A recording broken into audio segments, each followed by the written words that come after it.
സകല സന്താപനാശന ജഗന്നാഥ വിഷ്ണു ഹരേ നാരായണായ നമഃ.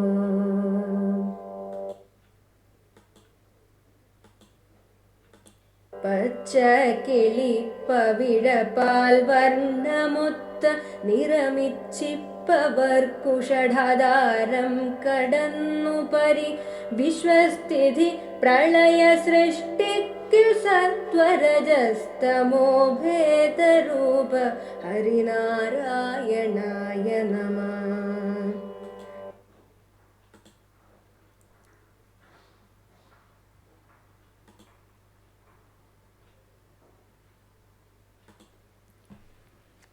ഹരിനാമ കീർത്തനം ശ്രീ ബാലകൃഷ്ണൻ നായർ സാർ എഴുതിയ വ്യാഖ്യാനത്തിൻ്റെ ഓഡിയോ ബുക്ക് നമുക്ക് തുടർന്ന് കേൾക്കാം. 9-ാം പദ്യം.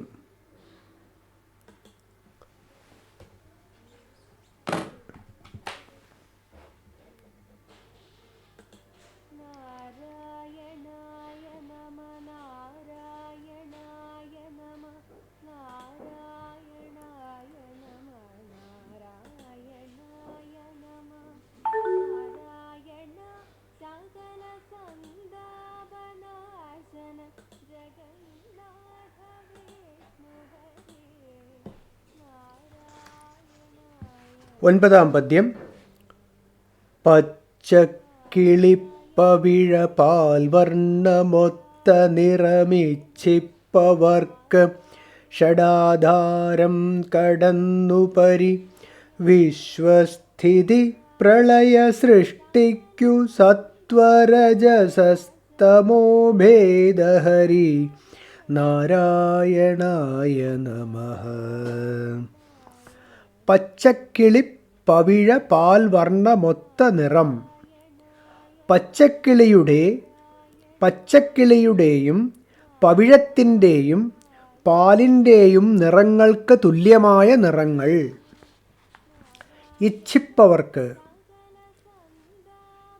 യഥാക്രമം തമോ ഗുണത്തിൻ്റെയും രജോ ഗുണത്തിൻ്റെയും സത്വഗുണത്തിൻ്റെയും നിറങ്ങളായ പച്ച, ചുവപ്പ്, വെളുപ്പ് എന്നീ നിറങ്ങൾ ഇച്ഛിപ്പവർക്ക്, കാണാൻ കൊതിക്കുന്നവർക്ക് ഷഡാധാരങ്ങൾ കടന്ന് മൂലാധാരം, സ്വാധിഷ്ഠാനം, മണിപൂരകം, അനാഹതം, വിശുദ്ധി, ആജ്ഞ എന്നീ 6 ആധാരങ്ങളും കടന്ന് ഉപരി ആജ്ഞാചക്രത്തിന് മുകളിലുള്ള ബ്രഹ്മരന്ധ്രത്തിലൂടെ സഹസ്രാരപദ്മത്തിലേക്ക് കടക്കുന്നതോടെ വിശ്വസ്ഥിതി പ്രളയ സൃഷ്ടിക്ക്, പ്രപഞ്ചത്തിൻ്റെ രക്ഷ, പ്രളയം, സൃഷ്ടി എന്നിവയ്ക്ക് വേണ്ടി സത്വരജസ് തമോഭേദഹരി, സത്വം, രജസ്, തമസ് എന്ന ഗുണഭേദം അംഗീകരിച്ച് വിഷ്ണു, ബ്രഹ്മാവ്, ശിവൻ എന്നിങ്ങനെ 3 രൂപത്തിൽ വിളങ്ങുന്നത് ഒരേ ഹരി തന്നെ എന്ന് കാണാറാകും. നാരായണനായിക്കൊണ്ട് നമസ്കാരം. പച്ചക്കിളിയുടെയും പവിഴത്തിൻ്റെയും പാലിൻ്റെയും നിറങ്ങൾക്ക് തുല്യമായ നിറങ്ങൾ യഥാക്രമം തമോ ഗുണത്തിൻ്റെയും രജോ ഗുണത്തിൻ്റെയും സത്വഗുണത്തിൻ്റെയും നിറങ്ങളായ പച്ച, ചുവപ്പ്, വെളുപ്പ് എന്നിവ കാണാൻ കൊതിക്കുന്നവർക്ക് 6 ആധാരങ്ങളും കടന്ന തതുപരി ബ്രഹ്മരന്ധ്രത്തിലൂടെ സഹസ്രാര പദ്മത്തിലെത്തിച്ചേരുന്നതോടെ പ്രപഞ്ചത്തിൻ്റെ രക്ഷ, പ്രളയം, സൃഷ്ടി എന്നിവയ്ക്കു വേണ്ടി സത്വം, രജസ്, തമസ് എന്നീ ഗുണഭേദം അംഗീകരിച്ച് വിഷ്ണു, ബ്രഹ്മാവ്, ശിവൻ എന്നിങ്ങനെ 3 രൂപത്തിൽ വിളങ്ങുന്നത് ഒരേ ഹരി തന്നെ എന്ന് തെളിയും. നാരായണനായിക്കൊണ്ട് നമസ്കാരം. പച്ചക്കിളി പവിഴ പാൽവർണ്ണമൊത്ത നിറമിച്ഛിപ്പവർ. സാത്വികമായ വിഷ്ണുഭക്തിയിൽ മുഴുകുന്നവർക്ക് അചിരേണ ചിത്തം പ്രസന്നമായി സത്വഗുണം കൊണ്ട് നിറയുന്നു. വെണ്മയേറിയ പ്രകാശവും തുടർന്നുള്ള വസ്തുബോധവുമാണ് സത്വഗുണാധിക്യത്തിൻ്റെ പ്രയോജനം. ഇക്കാര്യം ഭഗവാൻ ഗീതയിൽ ഇങ്ങനെ വെളിപ്പെടുത്തുന്നു: സർവദ്വാരേഷു ദേഹേസ്മിൻ പ്രകാശ ഉപജായത്തെ ജ്ഞാനം യദാ തദാ വിദ്യാത് വിവൃദ്ധം സത്വമിത്യുത. ഗീത 14 അധ്യായം 11 ശ്ലോകം. ശരീരത്തിൽ അന്തർഭാഗത്ത് സർവത്ര പ്രകാശം നിറയുന്നു. ഈ അവസ്ഥയിൽ സത്വഗുണം അഥവാ വസ്തുബോധം വർദ്ധിച്ചിരിക്കുന്നു എന്നറിയേണ്ടതാണ്. സത്വഗുണ ആധിക്യത്തിൽ കുണ്ടലിനി പ്രാണശക്തി ഇടയ്ക്കുള്ള ആധാരചക്രങ്ങളിലൊന്നും വിശ്രമിക്കാതെ തന്നെ അതിവേഗം പ്രസരിച്ച് വിശുദ്ധിചക്രത്തിലോ ആജ്ഞാചക്രത്തിലോ എത്തിച്ചേരുന്നു. അതുകൊണ്ട് വർണ്ണശബളങ്ങളായ വിവിധ അനുഭവങ്ങളുടെ പ്രശ്നം സാത്വിക ഭക്തിയിൽ ഉദിക്കുന്നില്ല. വിഷ്ണു സാക്ഷാത്കാരവും തുടർന്നുള്ള ബ്രഹ്മ അനുഭവവുമാണ് സാത്വിക ഭക്തിയിലെ സാക്ഷാത്കാരക്രമം. എന്നാൽ എല്ലാവരും സാത്വിക ഭക്തി തന്നെ അംഗീകരിക്കുന്നവരല്ല. ചിലർ രജസഭക്തിയും മറ്റു ചിലർ താമസഭക്തിയും അംഗീകരിക്കുന്നവരാണ്. ഭക്തചിത്തത്തിൻ്റെ ഗുണവൈഷമ്യമാണ് ഇതിന് കാരണം. രാജസഭക്തന്മാർ രജോ ഗുണപ്രധാനമായ ദേവന്മാരെ ഉപാസിക്കുന്നു. താമസഭക്തന്മാർ തമോ ഗുണപ്രധാനന്മാരായ ദേവന്മാരെ ഉപാസിക്കുന്നു. മറ്റു ചിലർ സങ്കല്പ നിരോധന രൂപത്തിലുള്ള രാജയോഗം അഭ്യസിച്ച് കുണ്ടലിനി പ്രാണശക്തിയെ സാവധാനം ഉണർത്തി ഓരോ ആധാരചക്രത്തിലും വിശ്രമിപ്പിച്ച് ഭ്രൂമധ്യത്തിലുള്ള ആജ്ഞാചക്രത്തിലേക്ക് നയിക്കാൻ യത്നിക്കുന്നു. ഇങ്ങനെ രാജയോഗാഭ്യാസത്തിലൂടെ കുണ്ടലിനിയെ ഉണർത്തി സാവധാനം ഊർധ്വഗതി കൈവരിക്കാൻ കൊതിക്കുന്ന യോഗികളെയാണ് പച്ചക്കിളിപ്പവിഴ പാൽവർണ്ണമൊത്ത നിറമിച്ഛിപ്പവർ എന്ന് ആചാര്യൻ വിശേഷിപ്പിച്ചിരിക്കുന്നത്. ഷഡാധാരം കടന്ന് മനുഷ്യ ശരീരത്തിനുള്ളിൽ വിസർജനേന്ദ്രിയത്തിൻ്റെ മുകൾ ഭാഗം മുതൽ കഴുത്തിന് മുകളിലായി ശിരസിൻ്റെ തൊട്ടു താഴ്ഭാഗം വരെ നീണ്ടു സ്ഥിതി ചെയ്യുന്ന അസ്ഥിയാണ് നട്ടെല്ല്. ഈ നട്ടെല്ല് ശിരാവ്യൂഹം വഴി തലച്ചോറുമായി ബന്ധിക്കപ്പെട്ടിരിക്കുന്നു. നട്ടെല്ലിനുള്ളിൽ അതിൻ്റെ ആരംഭസ്ഥലം മുതൽ ഒത്ത മധ്യത്തുകൂടി നീണ്ടു ചെന്ന് തലച്ചോറിനെ സ്പർശിക്കുന്ന നാഡിയാണ് സുഷുമ്ന. നട്ടെല്ലിൻ്റെ ഇരുഭാഗങ്ങളിലുമായി പ്രധാനപ്പെട്ട വേറെ 2 നാഡികൾ കൂടെയുണ്ട്. നട്ടെല്ലിൻ്റെ ഇടതുഭാഗത്ത് കൂടി മുകളിലേക്ക് വ്യാപിക്കുന്ന നാഡിയാണ് ഇട എന്നറിയപ്പെടുന്നത്. വലത്തുള്ളതത്രേ പിങ്കള. ഇവ രണ്ടും വില്ലുപോലെ വളഞ്ഞ് അവിടെവിടെ ഒരുമിച്ച് സുഷുമ്നയെ സ്പർശിച്ചുകൊണ്ടാണ് ശിരസിനെ ലക്ഷ്യമാക്കി നീണ്ടുപോകുന്നത്. ഇവയിൽ ഇട നാഡി ഇടത്തെ മൂക്കിലും പിങ്കള വലത്തെ മൂക്കിലും എത്തുന്നതോടെ സുഷുമ്നയിൽ ലയിച്ച് അവയുടെ വേർപെട്ടുള്ള നിലനിൽപ്പ് അവസാനിക്കുന്നു. ഈ നാഡികളെല്ലാം കുണ്ടലിനി പ്രാണപ്രസരത്തോടെ യോഗികൾക്ക് വെളിപ്പെട്ട് കിട്ടുന്ന സൂക്ഷ്മങ്ങളായ സിരാതന്തുക്കളാണ്. ഇങ്ങനെ യോഗികൾക്ക് കാണാൻ കഴിയുന്ന ആയിരക്കണക്കിന് സിരാവലയങ്ങൾ നട്ടെല്ലിൻ്റെ ഇരുഭാഗത്തും പടർന്ന് വ്യാപിച്ചിരിക്കുന്നതായി യോഗശാസ്ത്രം വിവരിക്കുന്നു. എങ്കിലും മേൽപ്പറഞ്ഞ 3 നാഡികളാണ് ഇവയിൽ പ്രധാനപ്പെട്ടവ. കുണ്ടലിനി ഉണരുന്നതോടെ ഈ നാഡികളിലാകമാനം പ്രസരിച്ച് അത്ഭുതകരങ്ങളായ അനുഭവങ്ങളും കാഴ്ചകളും ഉളവാക്കുന്നു. സുഷുമ്നയിൽ കുണ്ടലിനി ചില പ്രത്യേക സ്ഥാനങ്ങളിൽ വിശ്രമിച്ചാണ് ശിരസിനെ ലക്ഷ്യമാക്കി മുന്നോട്ട് നീങ്ങുന്നത്. സുഷുമ്നയിലുള്ള കുണ്ടലിനിയുടെ ഈ വിശ്രമസ്ഥാനങ്ങളാണ് ആധാരങ്ങളെന്ന് അറിയപ്പെടുന്നവ. ഇത്തരം 6 വിശ്രമസ്ഥാനങ്ങളുള്ളതായി യോഗികൾ കണ്ടെത്തിയിട്ടുണ്ട്. കുണ്ടലിനി ഉണരുന്നതോടെ ഈ ആധാര കേന്ദ്രം ഓരോന്നും ഇതളുകളോടുകൂടി താമരപ്പൂവിൻ്റെ ആകൃതിയിൽ വികസിച്ച് യോഗിക്ക് അനുഭവ വിഷയമായി തീരുന്നു. ആധാരപദ്മമെന്നും ആധാരചക്രമെന്നും ഇവയ്ക്ക് പേരുണ്ട്. ജനനേന്ദ്രിയത്തിനും വിസർജനേന്ദ്രിയത്തിനുമിടയ്ക്കാണ് മൂലാധാര ചക്രം സ്ഥിതി ചെയ്യുന്നത്. ജനനേന്ദ്രിയസ്ഥാനം, നാഭിസ്ഥാനം, ഹൃദയസ്ഥാനം, കണ്ഠസ്ഥാനം, ഭ്രൂമധ്യം എന്നിവയാണ് യഥാക്രമം സ്വാധിഷ്ഠാനം, മണിപൂരകം, അനാഹതം, വിശുദ്ധി, ആജ്ഞ എന്നീ ആധാരചക്രങ്ങളുടെ സ്ഥാനങ്ങൾ. ഈ സ്ഥാനനിർണയം ഏതാണ്ട് ഒരേകദേശ രൂപമായേ കണക്കാക്കാവൂ. സൂക്ഷ്മമായ സ്ഥാനനിർണയത്തിൽ ചില ചില്ലറ അഭിപ്രായ വ്യത്യാസങ്ങൾ കാണുവാനുണ്ട്. മൂലാധാര ചക്രത്തിൽ നിന്നും കുണ്ടലിനി പ്രസരം ആരംഭിക്കുന്നതോടെ ഇട, പിംഗള, സുഷുമ്ന എന്നീ നാഡികളിലും ആധാരചക്രങ്ങളിലും വർണ്ണഭേദങ്ങൾ അനുഭവപ്പെടും. ഈ നിറവ്യത്യാസമനുസരിച്ച് ആചാര്യന്മാർക്ക് മതഭേദമുണ്ട്. പ്രാണനും മനസ്സും സത്വം, രജസ്, തമസ് എന്നീ ത്രിഗുണങ്ങളുടെ പ്രകടഭാവങ്ങളാണ്. വെളുപ്പ്, ചുവപ്പ്, കറുപ്പ് ഇവയാണ് യഥാക്രമം ത്രിഗുണങ്ങളുടെ വർണ്ണങ്ങൾ. ഗുണങ്ങൾ ഇടകലർന്നിരിക്കുന്നത് കൊണ്ട് തന്നെ വർണ്ണങ്ങളും ഇടകലർന്നേ സംഭവിക്കൂ. അപ്പോൾ സാധകൻ്റെ മനസ്സിൽ ത്രിഗുണങ്ങളുടെ കലർപ്പിൻ്റെ അനുപാതം എങ്ങനെയോ അങ്ങനെയായിരിക്കും വർണ്ണവൈവിധ്യം അനുഭവപ്പെടുന്നത്. എഴുത്തച്ഛൻ തന്നെ തമോ ഗുണവർണ്ണമായി കറുപ്പിന് പകരം പച്ചക്കിളി വർണ്ണമാണല്ലോ അംഗീകരിച്ചിരിക്കുന്നത്. രൂക്ഷത കുറഞ്ഞ തമോ ഗുണത്തിൻ്റെ വർണ്ണമാണ് പച്ച. ശതശ്ലോകി എന്ന കൃതിയിൽ 43-ാം ശ്ലോകത്തിൻ്റെ ഉത്തരാർദ്ധത്തിൽ ശ്രീമദ് ഭഗവത്പാദർ, ശങ്കരഭഗവത്പാദർ ഈ വർണ്ണഭേദ രഹസ്യം ഇങ്ങനെ വെളിപ്പെടുത്തിയിരിക്കുന്നു.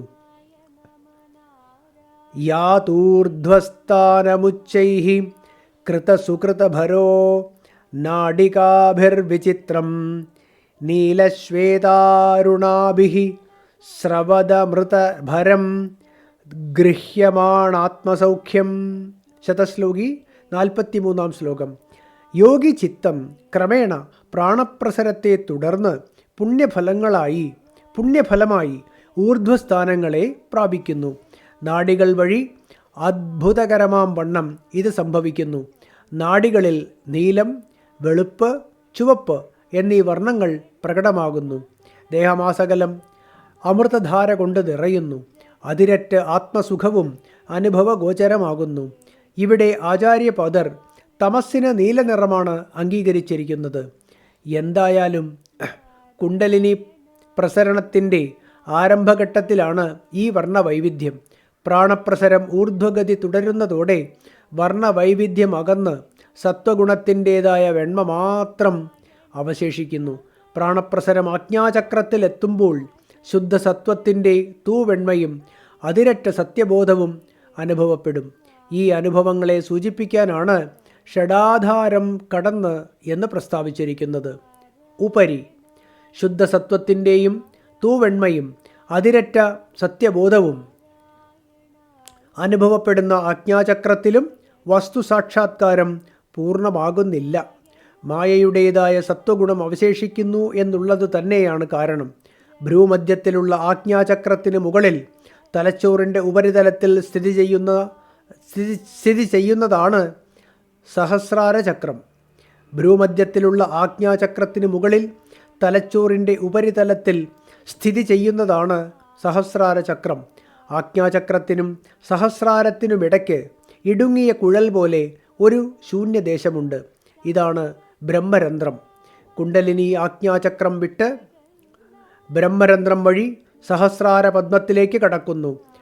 ആര ശബ്ദത്തിന് ഒരു കേന്ദ്രത്തിൽ നിന്നും ചുറ്റിലുമായി പുറപ്പെടുന്ന ആരക്കാലുകൾ എന്നാണ് അർത്ഥം. ബോധകേന്ദ്രത്തിൽ നിന്നും ആയിരക്കണക്കിന് അരങ്ങൾ പോലുള്ള പ്രകാശകിരണങ്ങൾ പരത്തിക്കൊണ്ട് ഇവിടെ സത്യം പ്രകാശിക്കുന്നത് കൊണ്ടാണ് ഈ ചക്രത്തിന് സഹസ്രാരം എന്ന് പേരുണ്ടായത്. കുണ്ടലിനി ആജ്ഞാചക്രം വിട്ട് ബ്രഹ്മരന്ധ്രത്തിലേക്ക് കടക്കുമ്പോൾ തന്നെ പ്രാണൻ സ്പന്ദനം വെടിഞ്ഞ് ആ ശൂന്യദേശത്ത് ലയിക്കുന്നു. ഇവിടെ മനസ്സ് പൂർണ്ണമായും മടങ്ങുന്നു. ബാഹ്യ ശരീരബോധം ഒടുങ്ങുന്നു. ഇതുതന്നെയാണ് ശിവശക്തി ഐക്യം. ശിവനിൽ ശക്തിയാണല്ലോ മനസ്സിനെയും ശരീരങ്ങളെയും ഉണ്ടാക്കി കാട്ടുന്നത്. ശക്തിസ്പന്ദനം നിലച്ചാൽ ശരീരമനസ്സുകൾ നിലയ്ക്കുന്നു. ഇവിടെ സർവം ശൂന്യമായി പോവുകയില്ലേ എന്ന് അനുഭവം തിരയാത്ത സംശയാലുക്കൾ ശങ്കിക്കുന്നുണ്ട്. പക്ഷേ വെറും ശൂന്യതയിൽ നിന്ന് ഒരു ശക്തിക്കും സ്പന്ദിച്ചുയരാൻ കഴിയുകയില്ലെന്ന് യുക്തികൾ പോലും ഇക്കൂട്ടർ ധരിക്കുന്നില്ല. പക്ഷേ വെറും ശൂന്യതയിൽ നിന്ന് ഒരു ശക്തിക്കും സ്പന്ദിച്ചുയരാൻ കഴിയുകയില്ല എന്ന യുക്തി പോലും ഇക്കൂട്ടർ ധരിക്കുന്നില്ല. എന്തായാലും ബ്രഹ്മരന്ധ്രത്തിൽ വച്ച് ശക്തിസ്പന്ദനം വസ്തുവിൽ അലിഞ്ഞു ചേരുന്നതോടെ ദേഹമനസ്സുകൾ വിസ്മൃതിയിലാണ്ട് സൂര്യതുല്യം അദ്വയബോധ വസ്തു തെളിയുന്നു എന്നാണ് അനുഭവ സമ്പന്നന്മാർ ഏകകണ്ഠമായി പ്രഖ്യാപിക്കുന്നത്. ഈ ശിവശക്തി ഐക്യം തന്നെയാണ് യോഗികൾ തുരീയ അനുഭവമായി വിവരിക്കുന്നത്. ആന്തരമായ നിർവികൽപ്പ സമാധിയും ഇതുതന്നെ. ഈ അനുഭവത്തെയാണ് ആചാര്യർ ഉപരി എന്ന ഏകപദം കൊണ്ട് വെളിപ്പെടുത്തിയിട്ടുള്ളത്. വിശ്വസ്ഥിതി പ്രളയ സൃഷ്ടിക്ക് സത്വരജസ്തമോഭേദഹരി. തുരീയ അനുഭവത്തോടെ വെളിവാകുന്ന ത്രിമൂർത്തി രഹസ്യമാണ് ആചാര്യൻ തുടർന്ന് വെളിപ്പെടുത്തിയിരിക്കുന്നത്. ഒരേ ബ്രഹ്മസത്യം തന്നെയാണ് ഒരു നടനെപ്പോലെ മായാഗുണങ്ങൾ അംഗീകരിച്ച് ബ്രഹ്മ, വിഷ്ണു, മഹേശ്വരന്മാരായി സൃഷ്ടിസ്ഥിതി പ്രളയ പ്രവർത്തനങ്ങൾ നടത്തുന്നത്. രജോഗുണത്തിനാധിക്യം വന്നാൽ ആധിക്യം വന്നാൽ ബ്രഹ്മാവ്, സത്വഗുണത്തിന് ആധിക്യം വന്നാൽ വിഷ്ണു, തമോ ഗുണത്തിനാണെങ്കിൽ ശിവൻ. പ്രാധാന്യേന സൃഷ്ടി, രക്ഷ, ലയം ഇവയാണ് യഥാക്രമം ബ്രഹ്മ, വിഷ്ണു, മഹേശ്വരന്മാരുടെ കർമ്മപരിപാടി. പ്രാധാന്യേന എന്ന് പറഞ്ഞതുകൊണ്ട് ത്രിമൂർത്തികൾ എല്ലാവരും സൃഷ്ടിസ്ഥിതി ലയങ്ങൾക്ക് കഴിവുള്ളവരാണെന്ന് ഓർക്കേണ്ടതാണ്. ഒരിക്കൽ കൂടി വായിക്കാം. പ്രാധാന്യേന എന്ന് പറഞ്ഞതുകൊണ്ട് ത്രിമൂർത്തികൾ എല്ലാവരും സൃഷ്ടിസ്ഥിതി ലയങ്ങൾക്ക് കഴിവുള്ളവരാണെന്ന് ഓർക്കേണ്ടതാണ്. ഒരു ഗുണത്തിന് പ്രാധാന്യം വന്നാലും മറ്റു ഗുണങ്ങളും ഓരോരുത്തരിലും അപ്രധാന്യേന കലർന്നിരിക്കുന്നു എന്നതു തന്നെയാണ് ഇതിന് കാരണം.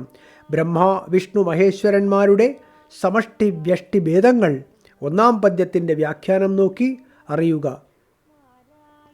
ഒരേ ഹരി തന്നെയാണ് ത്രിമൂർത്തികളായി നടിക്കുന്നത് എന്ന കാര്യം ഭാഗവതം ഇങ്ങനെ വെളിവാക്കുന്നു. സത്വം രജസ്തമ ഇതി പ്രകൃതേർഗുണാസ്തൈഃ ഉക്തഃ പരഃ പുരുഷ ഏക ഇഹാസ്യധത്തേ സ്ഥിത്യാദയേ ഹരിവിരിഞ്ചി ഹരേതി സംജ്ഞാഃ ശ്രേയാംസി തത്ര ഖലു സത്വതനോർനൃണാം സ്യുഃ. സത്വം, രജസ്, തമസ് എന്നിവ പ്രകൃതി ഗുണങ്ങളാണ്. ഒരേ പരപുരുഷൻ ഈ ഗുണങ്ങളെ ആശ്രയിച്ച് പ്രപഞ്ച സൃഷ്ടി, രക്ഷ, ലയം ഇവ നടത്താൻ ബ്രഹ്മാവ്, വിഷ്ണു, ശിവൻ എന്ന പേരുകൾ കൈക്കൊള്ളുന്നു. ഇവയിൽ സത്വമൂർത്തിയെ അവലംബിക്കുന്നതാണ് മനുഷ്യ ശ്രേയസ്സിന് ഉത്തമം. പരമസത്യം അദ്വയമാണ്. അത് അവനവനിൽ തന്നെ സാക്ഷാത്കരിക്കുകയും ചെയ്യാം എന്നാണല്ലോ 9-ാം പദ്യം വെളിപ്പെടുത്തിയത്. പക്ഷേ മായാനിർമ്മിതങ്ങളായ ജഡതത്വങ്ങളെ കൊണ്ട് മറയ്ക്കപ്പെട്ടിരിക്കുന്ന സത്യം എങ്ങനെ കണ്ടെത്തുവാനാണ്? കുണ്ടലിനി യോഗം പോലുള്ള സാധനാമാർഗങ്ങൾ അത്യന്തം ശ്രമകരങ്ങളല്ലേ? ഈ സംശയങ്ങൾക്കുള്ള സമാധാനമാണ് 10-ാം പദ്യം. Audio book തുടരുന്നതാണ്.